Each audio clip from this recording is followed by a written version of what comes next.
So good morning, everyone. Welcome to day 3. I hope you had a good night's rest after yesterday's party. You certainly look very relaxed and fresh. So before moving on to today's very exciting program, I'd like to walk you through the status of our points for the donation for the Ukraine. So here you go. Look at that. We're almost there, people. So as today is the last day of our event, I'd like to encourage everyone to put all your questions in the Q&A session of the app and post all your pictures on our social channel on Yammer.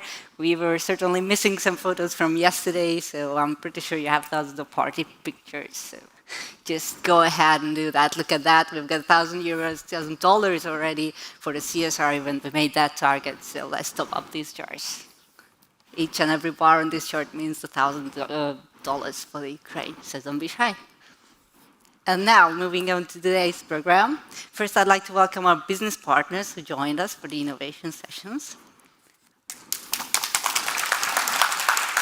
Quickly.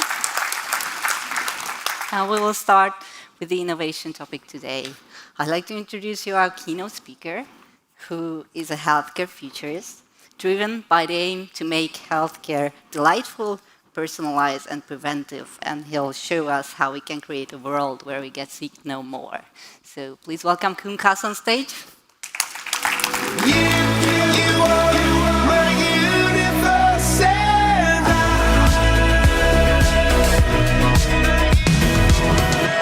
Good morning. We're going to start with a Schlager. No, we're not going to do that. So if I can have my slides, would be fantastic. Thank you. I first have to point something out. Never believe someone who claims he can predict the future. No one can predict the future, really not. But I really believe you, together, can co-create the future and can really be able to make a number or rocket launch. And that's what we're going to try to do today. Now, let's try to see how we're going to do that. I think we're going to start with the end. A few years ago, a festival got started in Cardiff in Wales, which was called Before I Die. And people got asked, what do you want to do before you die? 3 things, always. First thing, logical. People want to leave a legacy, a name, a seat, a patent, a medicine, a drug, whatever. 2, people want to belong to something. You don't want to die alone. You want to be part of a community. And third, no one regrets the things he or she has been doing, but the majority of people regret the experiences they haven't had. And that is what you have to build. What if we can build a healthcare system which is so full of experiences that it's both close to magic that we're going to call delight? Look to this. This is Be My Eyes. This is a little app which blind people use. Believe me, blind people do use smartphones as well. And sometimes I reach a place where I want to see something. And I have a number of buddies, 12 on average, where I can send a text message to and ask them, can you help me what I don't see? Try to do that. Sometimes I get a call from a little lady in a shop. She wants to buy a scarf and she asks me, well, does the blue fit with what I want to buy? And you help her. That's a pretty cool experience. How could we extend that to our patients? A digital tool, building community, and providing me an experience. Now, just as a background, I'm trained as a molecular oncologist. I've seen your world. I've seen cancer patients. I had a fantastic team. We developed a humanized antibody to treat brain cancer in children. I think that more confronting than a child, 6-year-old with brain cancer, it will probably never get. And the best thing we could do with these children was send them on a camp. And that camp was called, not kidding, Delight. And that was my first kind of eye-opening moment that maybe we should think in a new way to deal with healthcare. But my real eye-opening moment was this. The first time that I come in part of China, out west, and learn about the system, 2,500 years old, in which the doctor got paid as long as people in the village remained healthy. And once you got sick, you no longer had to pay. You heard me say that. That's how the system was run. How cool is that? I think that's the coolest way to build value-based, outcome-based medicine, right? And basically, that's your dream as well, if I look to this slide. But it's a little bit different. Eh? You want to stop, well, not stop working till you create a future without disease. And you want to do it currently with drugs with CAR-T, right? What if we do it with two things? Also predicting disease and preventing disease, and bring these things together. How rich can you build a company? Believe me, by extending your business a little bit earlier in the pipe, I can think you can make a much bigger company than you currently already have. Now, if you try to find out why we lost that Chinese model, this is the reason. I couldn't explain it better than what Molière once said. Doctors, they use drugs they hardly know anything about. They buy them from you. Trying to cure disease they know even less about. Trying to help patients they know nothing about. With all respect, your doctor knows nothing about you. And I'm going to try to illustrate that with this slide. If I send a package with UPS, with FedEx, from here in Amsterdam to Barcelona, I can trace my package on a website, and every 5 minutes I know where my package is, right? Which I find absolutely normal. My kids completely freaked out when, during Corona, a package which was ordered and should arrive at 11:55 was not there at 11:56. So you're used to being able to track something super secure in time. On the other hand, my average patient, my cancer patient, my Alzheimer's patient, my diabetic patient, is 8,750 hours a year by himself or herself, not linked to me as a healthcare provider. So a FedEx package is better off than my patient. That's not normal. And that is what technology is going to change. We're going to try to enter into the real world of our patient and try to see whether we can help him better with more than we just provide him now, right? And a number of companies do that well. The ones you see at the left and at the right of your name, right? Maybe in a freaky fashion, because they tell you what the book is you have to read next. And I don't know whether you want to be part of that list, but there is one thing which distinguishes you from all the other guys. You know nothing about your patient neither. Well, not a lot, right? So can we find out ways to know more and to become a better pharma company? And become a better pharma company by helping our customers better. So your end user is the patient, right? Your customer is me as a hospital, is me as a healthcare provider. So can you let me shine so that you make better business and help a patient better? I think we cannot be against that, right? Let's try to see whether we can manage to do that. What is this?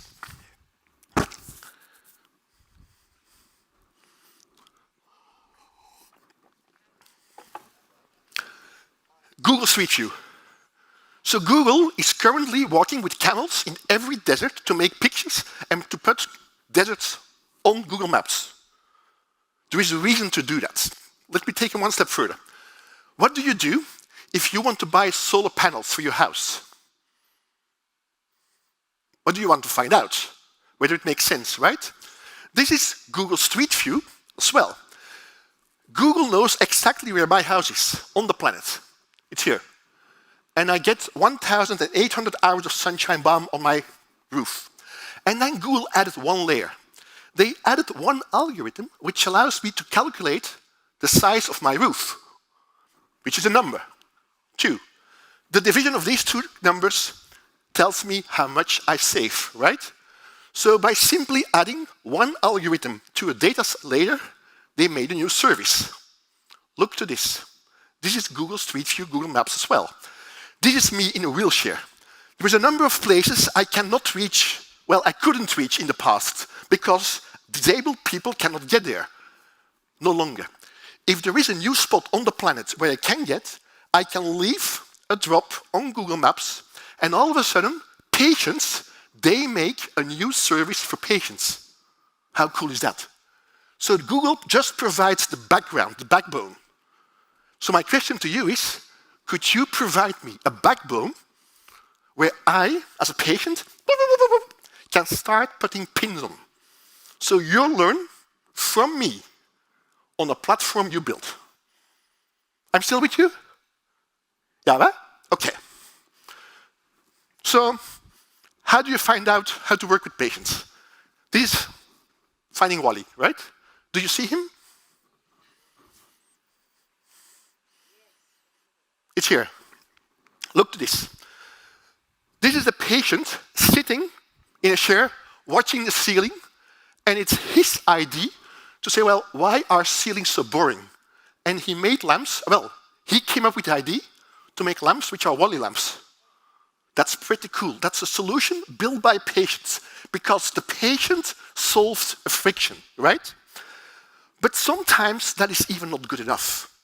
You might recall 9/11. 9/11, the towers being hit in New York. And the gentleman at the right was Minister of Defense, and he made a super famous quote. He said, well, we, FBI, CIA, we know what we know, sure. We also know what we do not know. Bin Laden is hiding somewhere, but we don't know where. And then he said something really fantastic. He said, but our biggest threat, opportunity, if you like, are the things we do not know we don't know, the unknown unknowns. And that's a fascinating opportunity because an unknown unknown provides you as some way to provide me with a new experience I didn't expect to get from you. Let me try to explain this better. This is my birthday wish list. And in yellowish is my bucket list with all the things I would like to have. So if you give me a present from the yellowish part, I'm happy, right? But if you give me something from the green part, something I didn't expect to get, I'm super happy. That is what delight is. Delight are unknown unknowns, which provide me a new experience, which is so wow that I cannot top it. I can make CAR-T cells as well, but maybe I cannot bring a super delightful experience around that. And that makes the difference between a company which creates delight and a company which is simply a pharma company. Right? By the way, do you remember the first time, the second time, the third time, the fourth time you unboxed an iPhone? That was a pretty cool experience. My CAR-T experience should be the same. The unboxing experience from getting it out of the box. Well, how does that look like? By the way, delight is something which should enter into your DNA as of today. Never hire a chief digital officer. Maybe you have one, but it's a joke, but hire a chief delight officer. Well, don't hire a chief delight officer. All of you are chief delights officer. Each team of you should be thinking about what can I do for my partner, for my patient, for my client, for my child, for my mom, for my dad, to reduce friction and to bring something new in his or her life. And incidentally, when I launched my book on delight, I used this as an ad. This was 4 years ago. This was a shill on CAR-T therapy, which was brought from home to the clinic with an automatic tool, and he could take his dog to the hospital. We worked with J&J, dealing with CAR-T patients, asking them, what do you really like? Things like, can you please take care that my partner is being taken care of? I'm strong, I can handle cancer. But my partner is so much afraid of me getting sick that her mental health serves way more help than me getting better. That's a fantastic opportunity to bring beyond the pill in one package. Oh, by the way, you know what the biggest fear is for elderly people when they have to go to the hospital? That is, who will take care for the dog? At the Center Hospital in Brussels, we installed a kennel. Patients can bring the dog to the hospital, reduces stress, makes them better faster. That's delight as well. It's not always digital. Sometimes it's super basic brain knowledge. And then you start to see these kind of reports appear. I guess everybody has read that. There seems to be a gap between pharma companies explaining something to healthcare professionals and what healthcare professionals really like. And so when we spent time in the briefing for this session, I had the honor to work with a fantastic team, with Doro, with Uta. I heard that this was a topic. How do you kind of make sure that information which goes to the healthcare provider is what they expect to get, and how do we have to deal with the new reality that people might be okay to do things in a digital fashion. Now, by the way, if you think about what a healthcare professional expects from you, well, it has to do with, well, the drug, but if you can start to think about educating on all the things which happened before and all the things which happen after me taking drugs, well, the spectrum of things you will have to educate me about starts to become pretty enormous, but pretty, well, exciting, right? And then you start to see, in a few years, the entire idea that we have to be with our healthcare professionals in an omni-channel fashion. We have to make sure that, depending on the interaction they have with the outside world, things are, well, in sync. But to be honest, to me, very often, omni-channel is something like this. I mean, it's a lot of input where I still have to find out and decide where I find and how I collect all the bits and pieces coming to me in one place. So what if we start to think about an easier way? You have either an Apple or Microsoft, whatever, a PC. For people having a PC, did you notice that since a year and a half, when you open the screen, you have a nice picture, but you also have, it's called Spotlight, sometimes pieces of information. It says, this is the highest mountain in Europe, or this is an aisle where the temperature is never below, whatever, 25 degrees. Do you know which aisle this is, right? Imagine that this screen, which is my screen on my PC, starts to tell, did you know that a CAR-T patient is interested in finding out X? And you start to provide me bits and pieces of information every morning on the screen I open every single day. Could that make sense?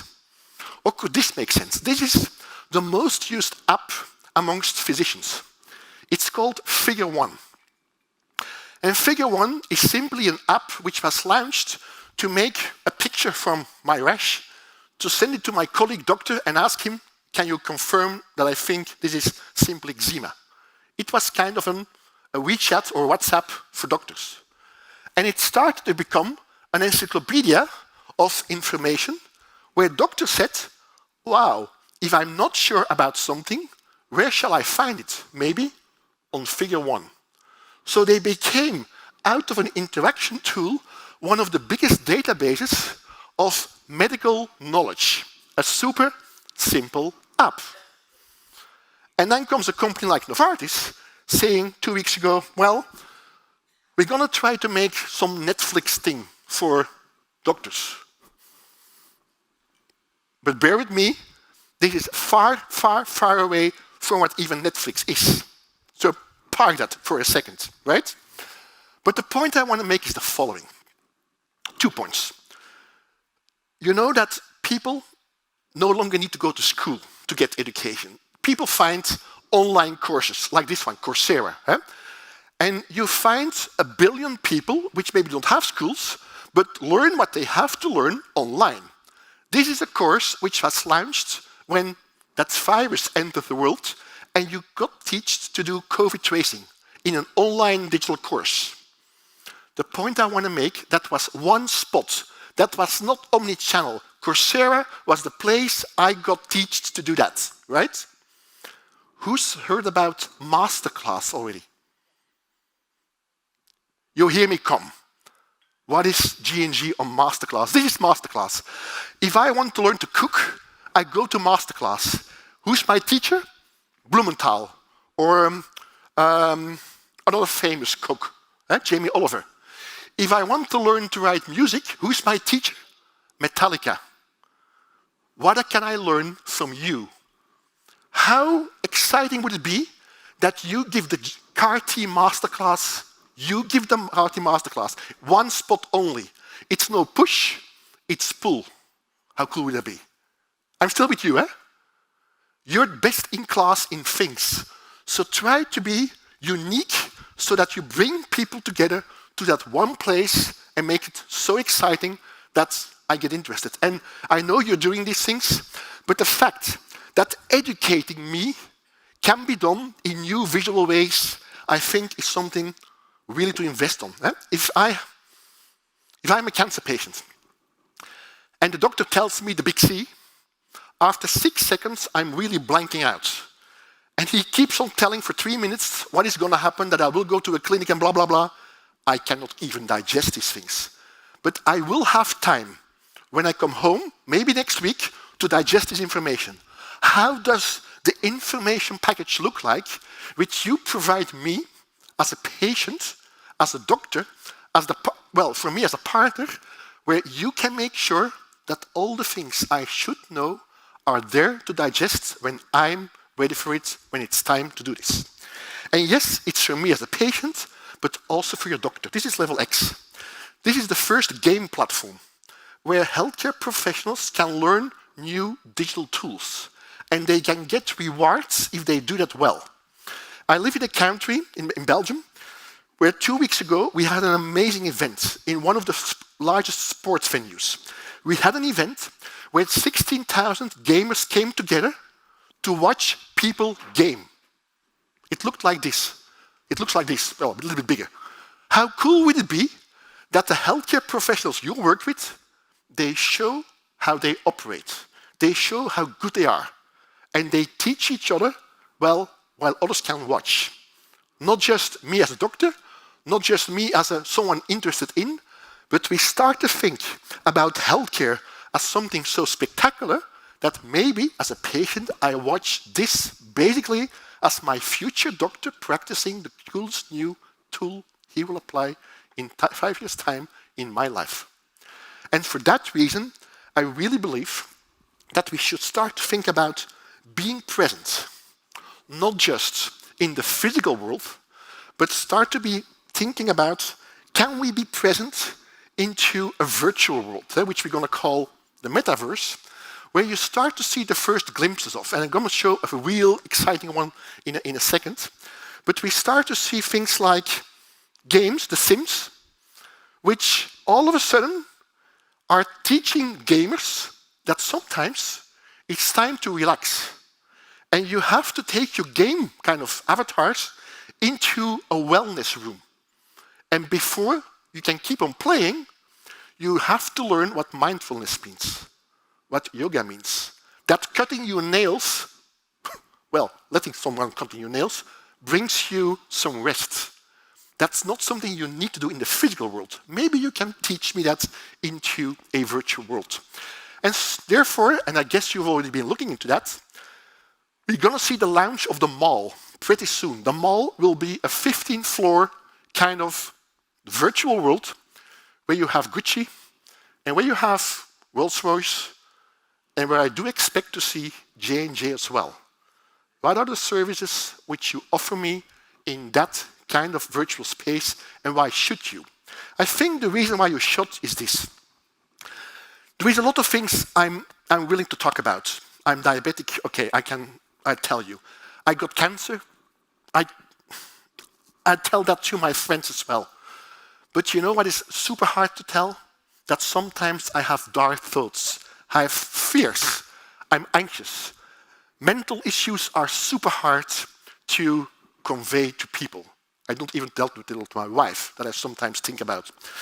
But apparently, we, and believe me, Gen Z for sure, Gen Z is your future kind of client, they are okay to deal with physical, with digital avatars.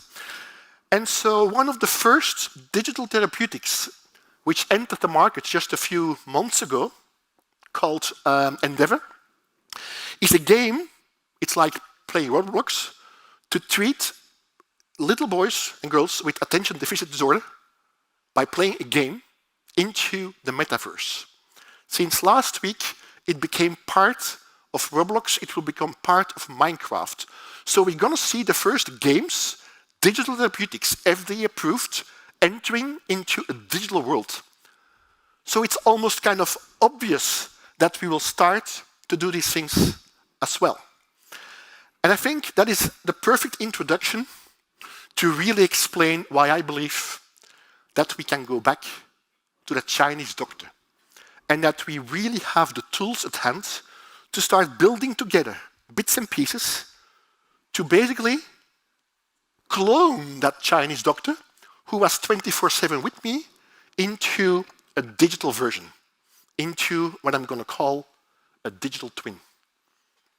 And that's what I'm going to try to explain you now. So I'm going to try to mention a number of developments which together allow me to start entering into the real world of my patient and become kind of a guardian angel so that I can see things from happening before they occur. And so I can bypass things or kind of reschedule things, just like Netflix says, well, maybe you've seen Afterlife with Ricky Gervais. He just got a new comedy show out. I guess this might be something for you. I didn't even realize that show was out. I got that kind of as an informed. And so to make that avatar ID clear, and to make sure that you don't see that as something freaky, I would like to show you the inside of a hospital in Helsinki, which to my opinion is one of the coolest hospitals. There's a few, but one of the coolest hospitals I've seen the last few years. If you enter the hospital, the first thing you see is a big aquarium, really from here till the ceiling. And in the aquarium, you have fish swimming around. And these fish, they're drowned by the patients coming to the hospital, which make a drawing, scan it, and perhaps the fish gets uploaded into a tube system till it gets into the aquarium. Cool, right. But the real cool thing is the following. When I enter the hospital, I'm no longer Koen Kas. I can pick an avatar. I can pick, for instance, that I will be the strongest rabbit with the biggest ears and the strongest teeth. And by the time I come to the floor to see my doctor, they're not calling Koen Kas. You know who they call? That rabbit. And all of a sudden, that avatar destigmatizes me and makes me a new character in my new world. I still get goosebumps from explaining this, because it feels like, wow, these guys are gonna take care for me. How does the hospital look like with doing that with Janssen inside? Do you have PCs, by the way, or is it all Apple? Both. If you have a PC, there is a small, tiny label at the left or the right part. It says Intel inside. It gives you the trust that the chip is fine. How cool would it be? And in the future, we have hospitals with Janssen inside. It gives me the trust that the experience is, wow, that one, a delightful one. Try to think about one application tonight. No, the next week, not tonight, by next week. And you make a catalog, and you collect all the IDs. You have some IDs in Germany and in France and whatever, and the collected knowledge, we're going to co-create a world of your IDs, creates a tableau, a menu of things you can offer as a J&J inside the hospital. Okay. I'm still with you, Okay. So guardian angels, 3. The first one, I always show, there's a few slides I'm using again, because I always like them, just to see how people react. And in this audience, it will be easy. But anyone having an idea what this is?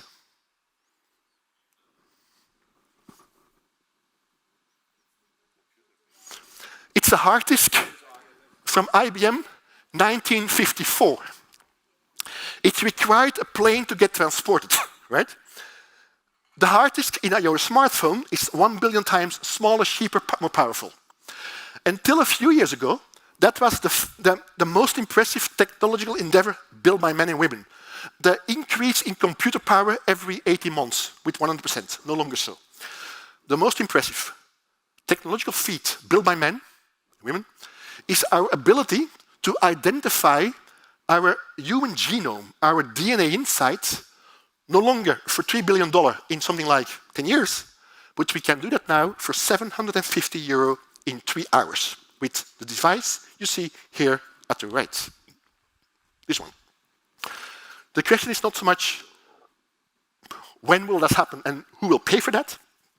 The question is, what are we going to do with that? Look to this. This is my father. Well, this was my father, who got a double infection of the lungs, was in the ICU before Corona. And then what people try to do is get some liquid out of the lungs, grow it on a plate, hope that the bacterium grows, and based on that decide which antibiotic to give, right? After 3 days, nothing was growing on that plate. And the guy was ready to die, till we used this device.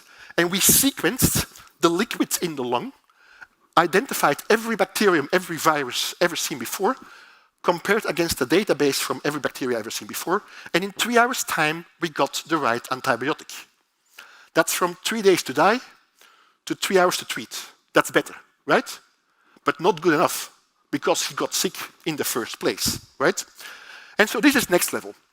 A few years ago, the state of Hawaii sues 2 of your colleagues because they bring a certain cardiovascular product to the market in the entire United States, just like they do in the rest of the world and also in Hawaii. But people in Hawaii, they are descendants from people in Southeast Asia. They have 3 digits out of the 3 billion, which metabolize this cardiovascular compound faster, and they need more.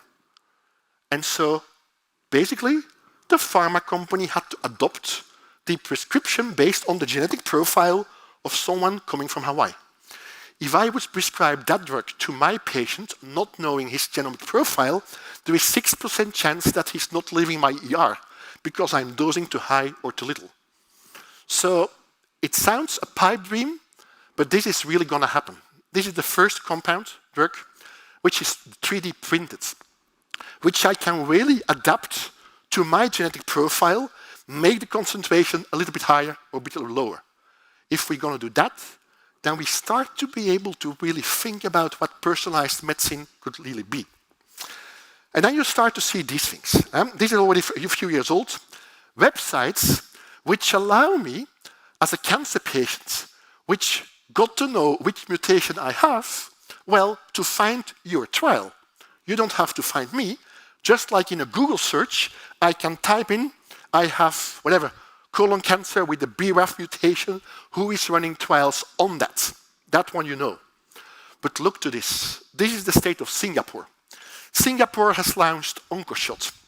And OncoShot is a trial-finding platform where every citizen in Singapore can find the best care on the planet. And they bring it to him or her. This is like having a Google Street View backbone for your citizens. I might show something else. Singapore is building on top of that. Maybe I should mention that now. Every citizen in Singapore will get a watch. And basically will get rewards for every day he or she lives healthy. Preventing them to become sick. Preventing them to becoming your client. So be part of that thinking as well, in order to remain relevant, right? And so that entire idea, can we use genetics? Sure. But if I tell my patient, a candidate colon cancer patient, there is a chance that the majority of these men say, well, I'm not interested in the follow-up because I'm not so much interested in a tube in the back of my body. We no longer do that. We now have 360-degree cameras, which we swallow as a pill, which make better pictures than we could do before, and which turn 1 in 5 men saying, I want to know, into 4 in 5. So technology allows me to change people's behavior. That's fascinating. That's an unknown to a patient. For a number of hospitals, it's pretty scary. We work with a number of hospitals, and exactly 1 year ago, I was in a hospital which was planning to build a new facility with endoscopy. And I showed one of these new pills, and they didn't know. Now, knowing this, they redesigned the entire flow, because this is something I can do in 3 hours. And in normal endoscopy, it takes 1 day. It's redesigning a process, right? And this is also redesigning a process. This is a hospital in Haarlem, and they designed a man's cave for men to come to the hospital to get colon cancer or prostate cancer screened, while they see the paraphernalia from their favorite sports club. This is an example of J&J Insight. The company, I mean, it's a company which builds these things. It designs these things, and so that's what I was mentioning. Can we see the hospital of the future with the label J&J Insight? Now let me take you one step further. I got my genome sequenced, fully sequenced, 11 years ago. That's my job. Every week I understand less about it. The complexity is really high. But at least one thing, well, I know a few things. I get blind. I don't know when, but I'm predisposed to lose my, well, sight because of a degradation of the macula, which is the back of my eye. And I'm really fantastically happy that I know. Because since I know, I take one supplement, which I get from the pharmacy, which basically, if it doesn't harm, delays the degradation of the back of my eye and basically keeps me, or gives me a higher chance to delay it, right? But the real exciting point was when the first software as a medical device entered the market. It was actually the second, which is a piece of software which allows me to scan my eye myself. I can watch the blood vessels in the back of my eye, well, the algorithm on my smartphone can. And all of a sudden, if it starts to get worse, before I notice it, the drugs which are out there will work. And this gives me superpowers, because I will be able, based on this, to prevent a disease from striking. I think in 5 to 6, 7 years from now, it will become ethically unacceptable not to know your genome. By the way, this is something coming out soon. This is a Neura. This will be part of your Teams call or Zoom call. Scanning your face, making a video, looking to blood pressure and heart rate, we can do that already. But now we have the first data that we can predict diabetes by watching someone's face, because the glucose which is turned around in my blood bound to HbA1c can be measured by a delta in the color of my face. The coolest thing we're doing is the following. You know that my heart is linked to my kidney, right? If my heart starts to fail, my kidney starts to delay function, and I get waste in my urine. You'll hear me come. We have the first data that I can see a failing kidney by looking to your face. This is life-changing. This is a selfie, which predicts things from happening in time. And nevertheless, this entire biology thing is just part of the game. My biology defines who I am, maybe for whatever, 20, 25%. The majority of things are the things which are happening in my environment, my lifestyle, and my social determinants of health. What are the two most determining factors which define how old you will get? Do you know? The age your parents will have when they die, and your zip code, your postal code, where you live. This is Chicago. Suburbs during the tube of Chicago. There is a life expectancy of 9 quality years, depending on where you live in a city like Chicago. This is 2022. If that is part of the game, well, we can do really better. And we can start to incorporate things like, well, the weather, things like pollution, things like how does my neighborhood look like, really into kind of our armatorium of tools. And technology will simply be a way to collect these data and to make sure that all of a sudden as a doctor, we can start to be able to, well, know so much more from our patients that we can become better doctors, better pharma companies. I think this is one of the tools you're looking into it. This is simply looking to my typing behavior. And my typing behavior and the number of errors I make is linked to I basically respond to one of your drugs. It's typing behavior. But the thing is, it's not about technology. You have to make sure that me as a patient, I'm trusting you to use this, that you're not using what I type against me, that you really are just looking to my errors or my speed and not to something else. So the entire idea that we can collect data, sure, but we have to start thinking about doing that in a secure and trustworthy way. By the way, we're currently living in the Stone Ages with regard to capturing data using wearables and insidables and dermals. This, for instance, will be launched pretty soon. This is Donisi. This is replacing any kind of patch which measures heart rate, blood pressure, lung oxygen with ultrasounds. It sits in my room and it collects data, sends them into my medical dossier, basically completely wireless, right? And just to make sure that when we talk about these things, people don't get overwhelmed, what we decided to do in my team, we launched a database, open, where we collect every digital health application which gets certified on the planet. Just for people to be aware what is out there. 60% is for healthcare providers, 35% is for patients. And this only got fascinating when this happened. Very often doctors said, well, we're not interested in that because we don't have time to look to this data, it's too complex, we don't trust these data. Till this happens. This is Wittings. Wittings, they make super basic scales. I guess 20% of you have a Witting scale at home. But since last year, they built an API which allows me to enter my scale data into the medical records in my hospital. And all of a sudden, the doctor gets attention because he starts to believe the data point as a real one, which he or she can use, right? So the fact that devices become connected to, an existing kind of platform opens opportunities. By the way, Wittings is going to launch in 2 months the body scale. The body scale will even be able to look to neuropathies by simply watching to transmission through my fingers. So we're going to extend what we can measure with the scale beyond overweight and obesitas. We're going to go into a number of cardiovascular diseases. But the fact that a scale can do it opens fantastic opportunities. This is one of the fastest growing digital health companies in the States. It's called Omada. And Omada was the first company which has shown that providing me a scale, a human coaching allows to change eating behavior in 3 to 4 months for the better by human interaction, but enabled by one super simple digital tool. And you start to see exciting things. This is Clue.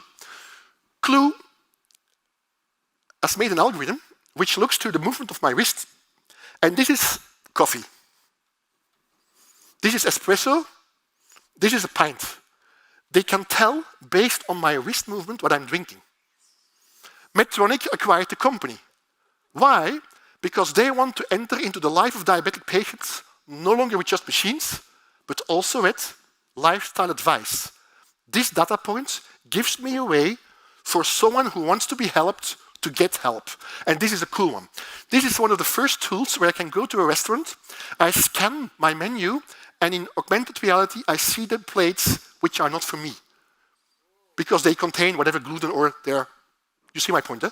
That is delight. Make sure that my restaurant here in this hotel has basically, with the J&J inside, this feature as well. So let me take you one step further. A few years ago, we started to experiment with one of these first generation of wearables. And we took 6,000 patients with diabetes, 2 groups, 3,000, 3,000, and proved that the 3,000 patients, which we could motivate to do an extra 2,000 steps a day, in 1 of 5 cases, didn't get more sick, didn't get comorbidities, and even got better. This was the first proof that letting people exercise maybe could be the best drug you could provide to people with diabetes. And so how do you have to implement that then? Because I know I have to wait more. This is a cool way. You can do that in a short time in Europe as well. You can very soon select the favorite character from your favorite Netflix series as a coach on your smartphone. And only if you exercise enough, you can watch the next episode of your favorite series already. I have seen Squid Game 2 already, you not. That was a pretty cool experience. You see my point, eh? You gave me an experience, keeping me healthy, basically for free. That's how I think the world is going to look like. And if you then start to see the first companies which really have good clinical evidence that you can revert chronic disease back to normal, we start to get payers' attention, we start to get nations' attention. That the future is not just about cure, but that the future might be about predicting and preventing as well. And so then we have to start thinking about how we bring that to our patients, right? This one, you know, I guess you've been experiencing what you could do with these kind of loudspeakers, right? It's simply search by voice. So I gave one of these things to my father and used that to tell him, Daddy, it's time to take your medication, which he found cool, but not cool enough because I didn't like that Siri voice. No one likes the Siri voice.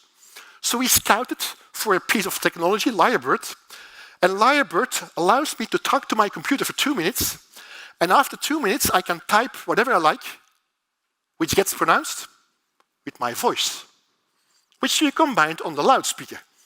And all of a sudden my father hears me say, Daddy, it's time to take your medication. It makes me a better son. I'm not there, but it makes me more empathic, right? And he liked it. Technology makes us better humans, really. It's not about technology against human, it's technology which makes us better.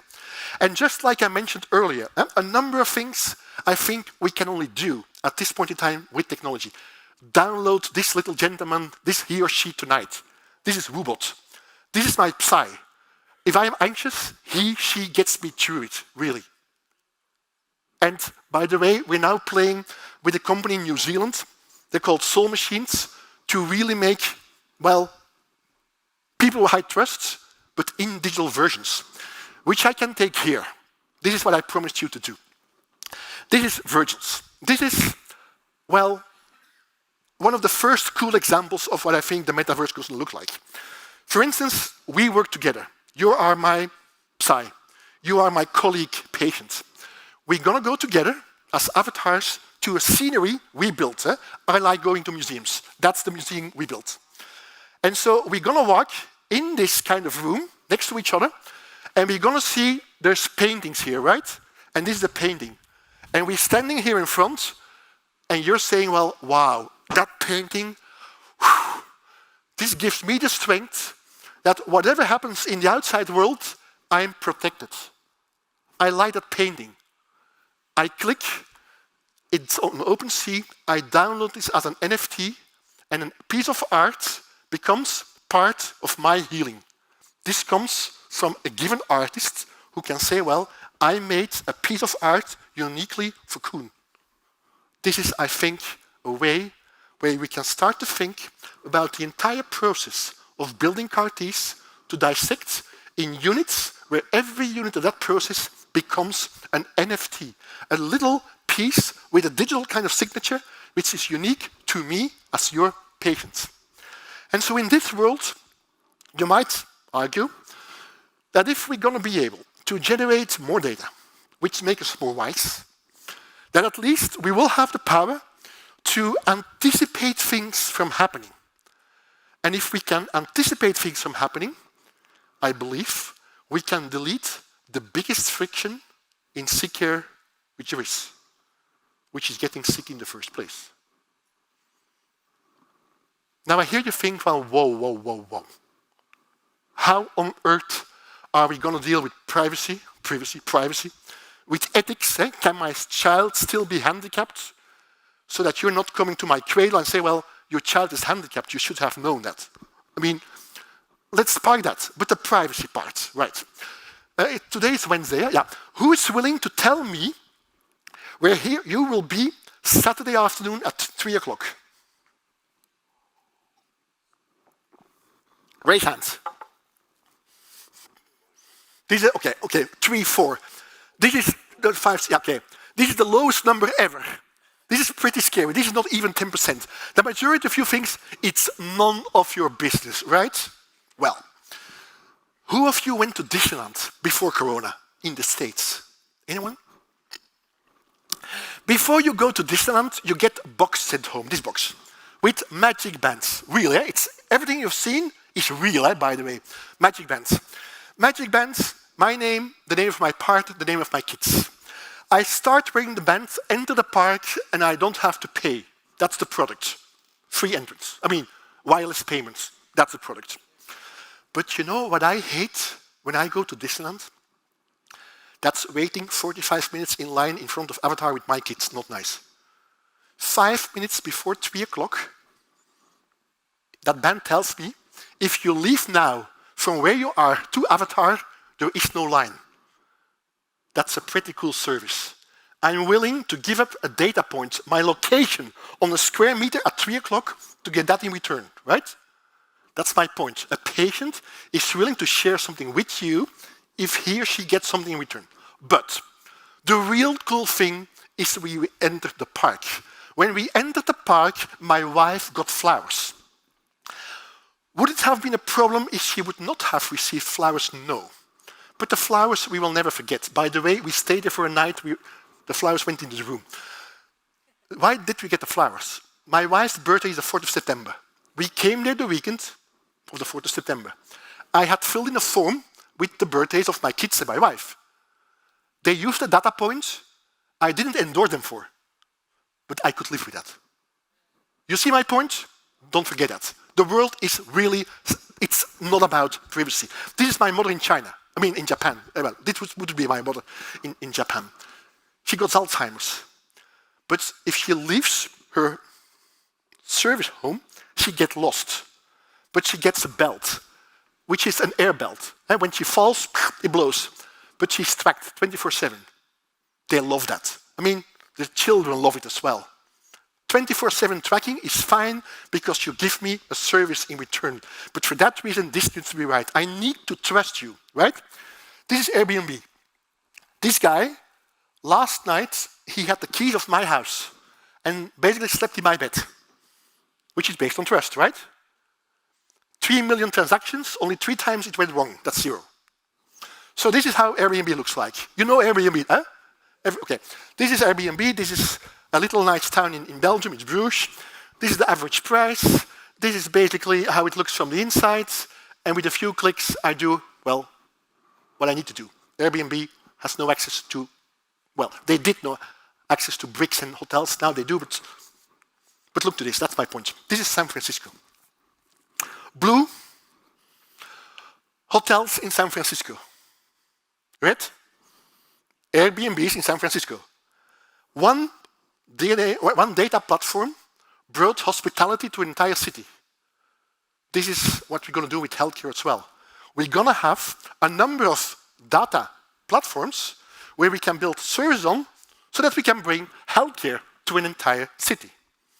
So how are we going to do that? That's the last things I'm going to tell.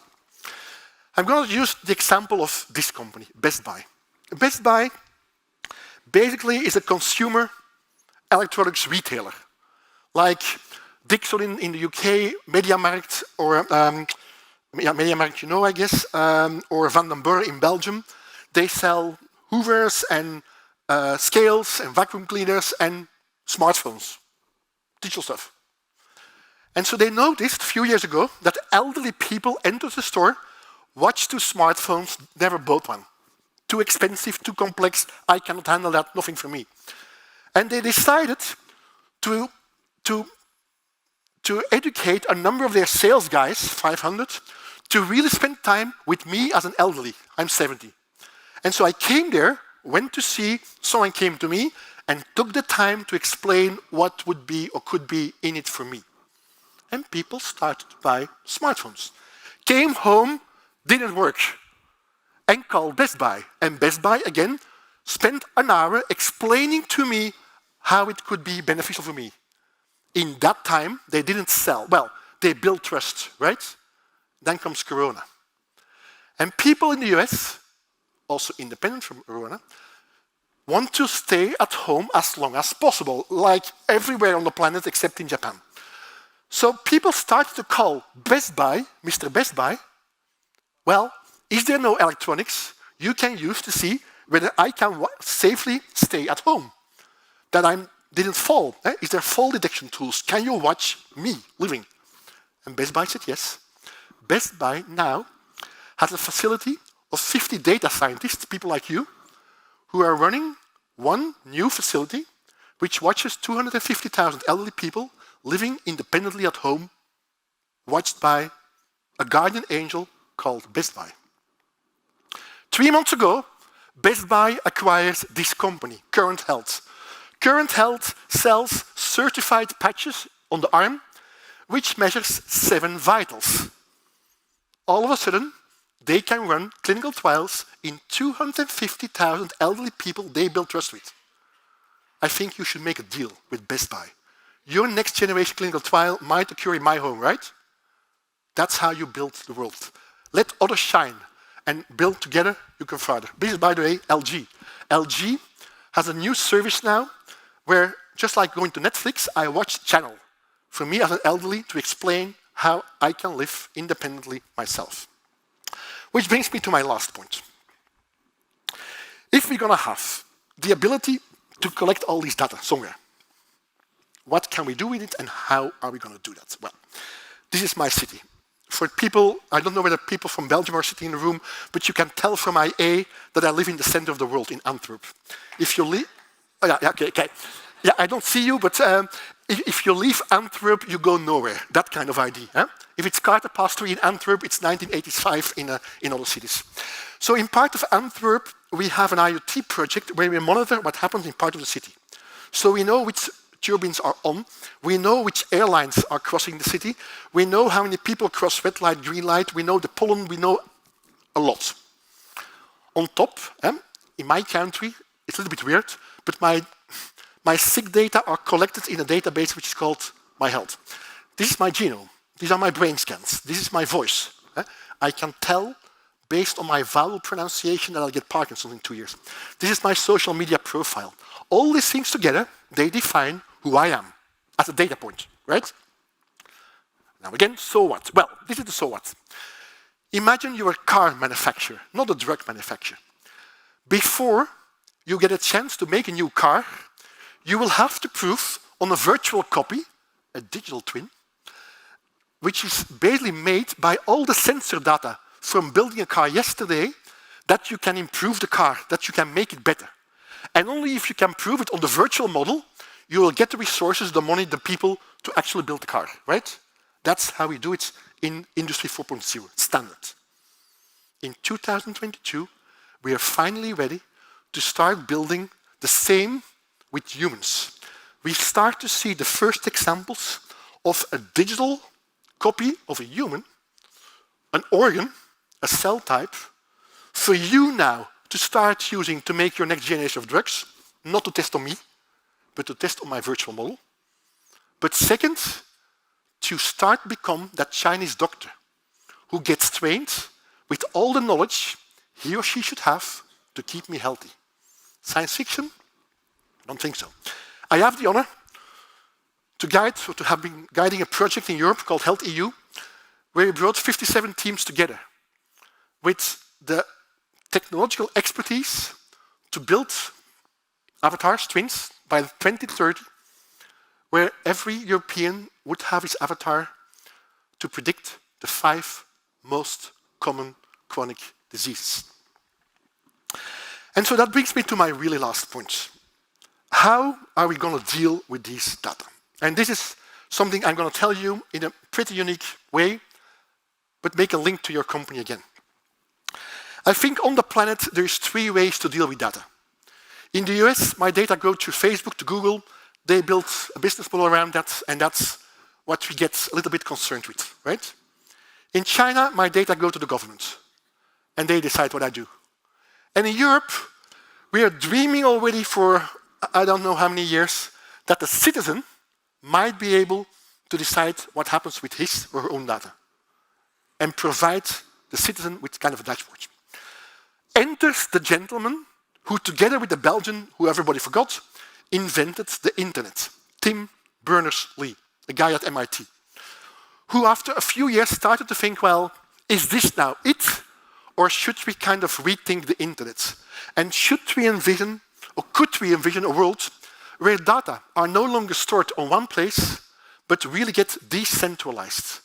So that a part of my data are there, and they develop something called Solid, right?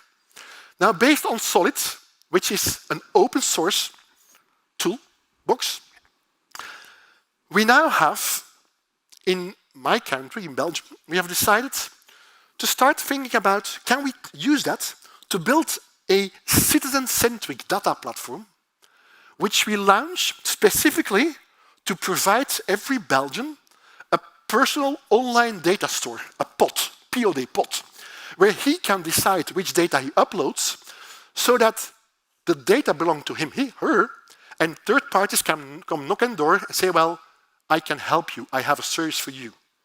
So for instance, in my case, a company which claims that something as a feed nutrition might help with my eye disease, knocks my door, gets access to one data point and gives me something in return. Or I'm allergic to gluten. That's written in my pot. My retailer sells 5,000 products, knows that I'm allergic to gluten. There is 27 products which I no longer have to watch with my glasses on and to read, is there gluten in it? I can no longer buy 27 products out of the 5,000. That's a pretty cool thing, right? Based on a data point I shared. There is one pharma company on the planet which is starting to play with this platform already under the radar. It's the company sitting here. So this is fantastic. This is supposed to launch in 3 weeks from now. I might be wrong, but if this works, I think that the entire, well, at least the European Union, but I think the rest of the world is going to look to Belgium to see how they managed to build something where the citizen, the patient, rules the game, and where we can delight the patient by providing him service after service in a secure fashion. And this is a little bit the world which was envisioned in a movie you really should see if you haven't seen it yet. This is Big Hero 6.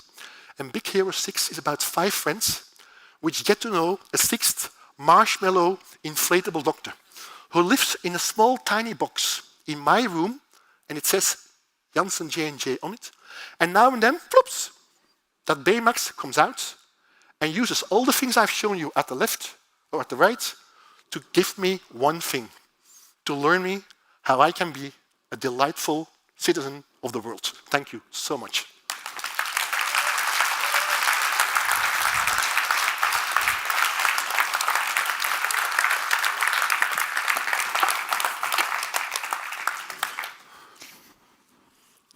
Thank you very much, Koen, for the inspiring speech. We're certainly very delighted to have you here.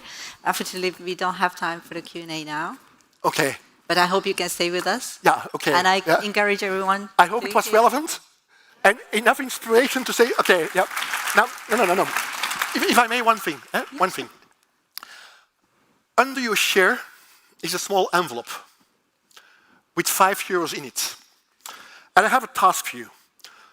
The person who is able to make most money out of the €5 by Monday gets a trip to the Bahamas, paid by J&J. They don't know that yet, but okay. You might argue, if you win, well, my question to you is, what do you do? So €5, that's the starting point.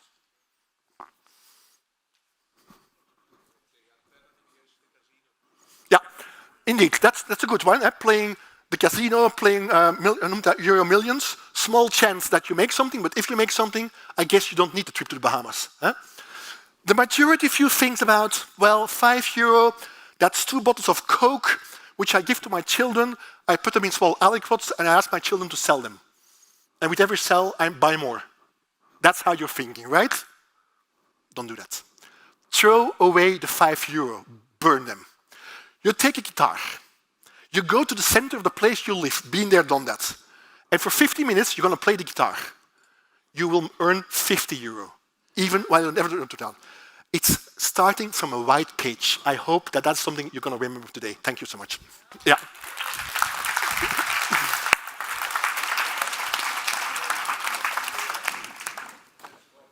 Thank you once again. So now that Koen opened up your minds, hopefully, for our next program, which is the Innovation Booth, So our vendors are waiting for you upstairs, and basically I just like to encourage you to keep an open mind, to think out of the box, and to take in all the information and the inspiration which our partners are going to deliver to you today. We've got Deloitte, AWS, Axiom, and Anima Race upstairs, all set and waiting for you. The system is the same as yesterday, so you will find the color of your badges and you will start in the respective meeting rooms. I'd just like to highlight that we all need to return here at 12:30 because we're going on with the fifth presenter, which is level X. So you will see some of the ideas that Koen presented here actually on stage today or up there in the innovation booth. So enjoy and feel free to engage with our vendors right after this program finished because they will be staying with us over lunch as well. You